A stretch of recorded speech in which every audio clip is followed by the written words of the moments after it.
Hello, MavMind Collective, and welcome to another episode of the Hypno Sales Show. Today we're going to be understanding the belly button rule.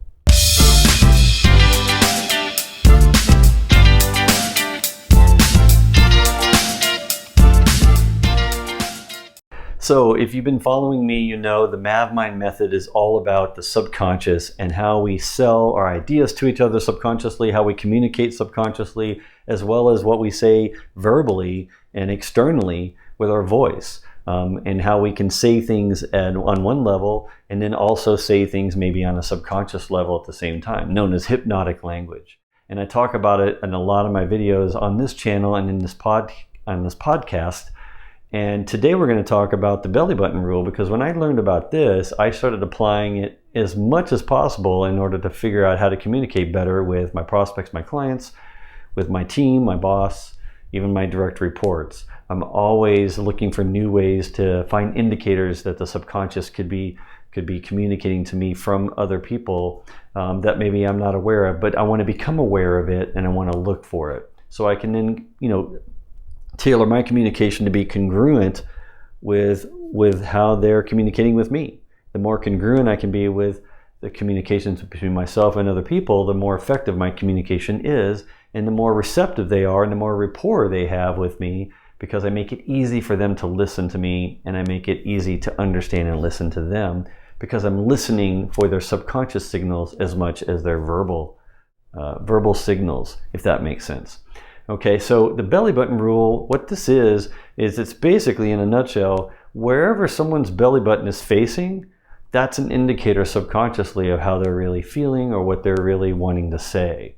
So in other words, we typically face our torso, so you think of it as where their belly button is. Where it's facing is where we're comfortable in our communication with people around us, okay? So there's a couple situations you want to isolate this in, this body language, in order to kind of understand better what it could mean. And it's not always 100%, what I'm going to share today is not always 100% correct, but it's like 95% correct. It's like most of the time it's correct. There's been lots of observations and research done on this. And the first one is if if it's towards you or away from you.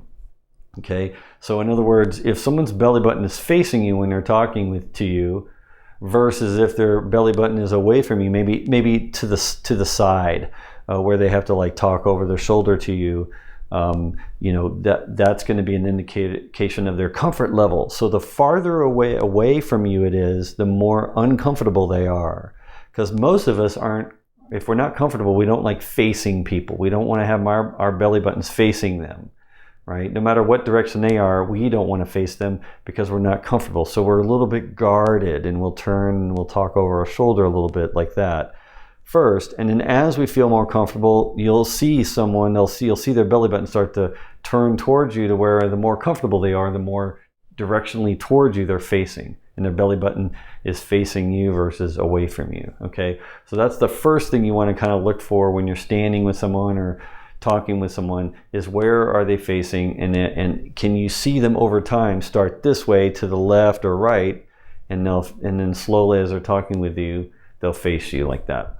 The other thing to remember also is if it's a one-on-one situation, you typically want them facing you directly one-on-one.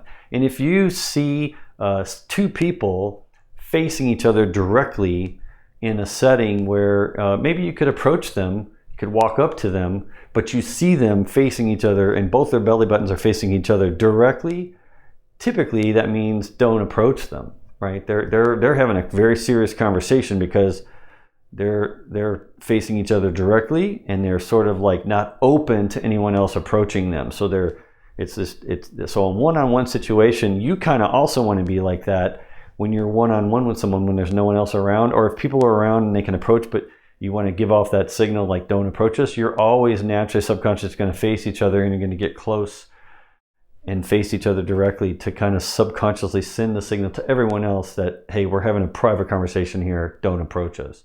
And if you're in a conference room or whatever, you're typically going to be sitting there. But if you happen to be standing in a conference room and you want to make a point, and it's a serious point, get up and walk over to them and face them directly, and they'll subconsciously get the message that this is serious what I'm about to tell you, and you're going to listen to everything I'm going to say right now. So if like you're somebody's boss and you want to give them some advice or whatever, or some direction, stand up and get in front of them and face them directly. They'll remember it more and they'll take it more seriously, versus if you kind of like face your belly button away and you just kind of tell them, hey, I need you to do this thing for me. It's better to get in front of them and say, okay, I need you to do this thing. It communicates subconsciously more. It's more significant.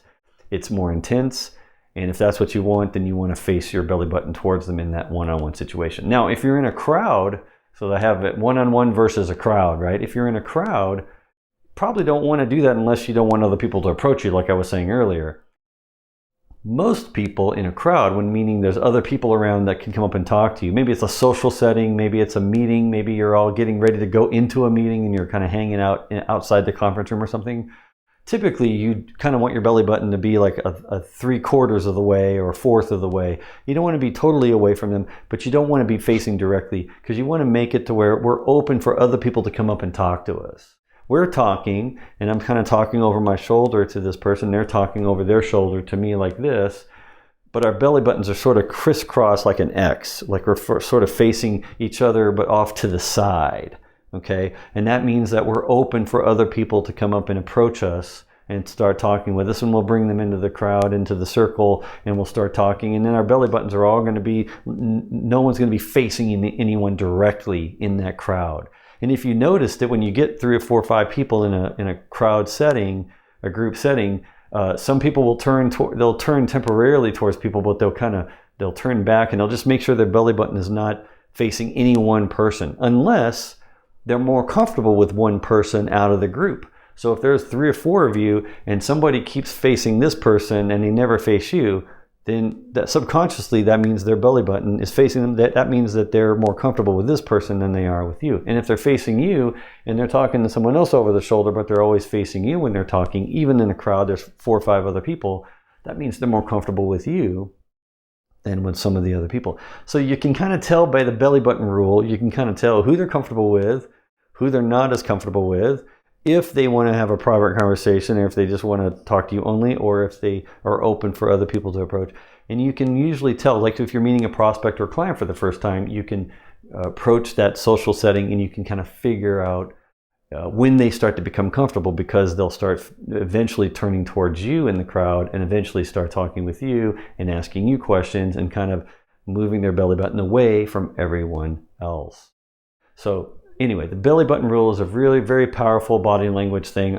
Very simple to use, but think about it the next time and see if you notice it the next time you're in a crowd or one-on-one with someone, and see if it doesn't give you some indication of what's really going on and what they're really trying to communicate to you without saying it. They're going to say it with their belly button. Thank you for watching. I know you find value in these videos now, didn't you? And if you, like me, are in a customer-facing role, I'm wondering if you want to watch another video now designed to help you get better at what you do every day. Or not. You don't have to watch another video if you don't want to.